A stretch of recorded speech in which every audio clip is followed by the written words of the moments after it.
dalam hukum ada dua jenis gugatan ganti rugi. Satu, kerugian material. Kerugian material adalah kerugian nyata, real damages. Contoh ibu ini, 30 tahun tanahnya nggak bisa dipakai, maka harusnya kan bisa disewakan selama 30 tahun. Jadi dia bisa mengajukan gugatan ganti rugi gara-gara kamu tutup akses, maka 30 tahun saya kehilangan uang sewa, ya. Jadi 30 tahun misalnya kali setahun 200 juta, udah berapa duit itu? Itulah namanya kerugian material, real damages.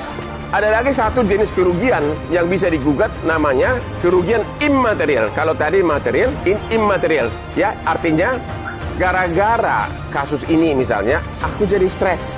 Di dalam hukum Indonesia boleh mengajukan gugatan gara-gara kepikiran, dan hakim akan melihat berapa jumlah gugatan imaterial tergantung posisi dari si penggugat. Kalau dia orang kaya, jadi terganggu bisnisnya, bisa imaterialnya gede. Kalau dia hanya ekonomi lemah, mungkin imaterialnya kecil. Jadi gugatan imaterialnya itu tergantung kepada kedudukan dari si penggugat. Jadi tadi saya bilang ke ibu ini, kalau you merasa hak kamu dilanggar, maka gugat perdata, gugat perbuatan melawan hukum. Gugatan material terhadap misalnya 30 tahun tanah nggak bisa dipakai, itulah namanya gugatan material. Gara-gara itu ibu stres sampai datang ke Hotman 911 pagi-pagi, kepikiran selama puluhan tahun, itulah immaterial.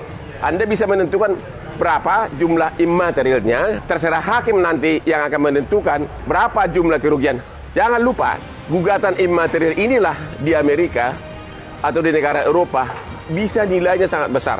Contoh ya, dalam perkara tabrak lalu lintas, kalau nyawa meninggal di Amerika itu bisa ratusan miliar. Contoh misalnya ada pernah kasus dalam suatu minuman cepat saji, gara-gara dia merasa makanannya itu ada cacatnya, dia berhasil menggugat puluhan miliar ganti rugi.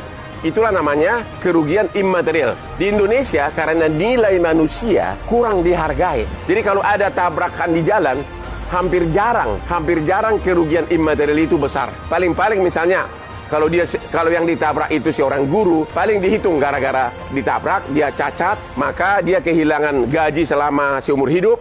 Paling-paling itu dihitung. Tapi kalau di luar negeri itu bisa ratusan miliar, makanya asuransi sangat laku di negara-negara modern seperti Singapura, Inggris, ataupun di Amerika. Karena apa? Orang tidak mau resiko. Kalau dia salah mengendarai tanpa asuransi, nyawa orang melayang, dia bisa bangkrut. Dokter di Singapura semuanya asuransinya semua di cover asuransi. Karena dia kalau salah malpraktek, nyawa manusia itu nggak ada nilainya. Makanya hakim memberikan kerugian immaterial itu sangat besar-besar.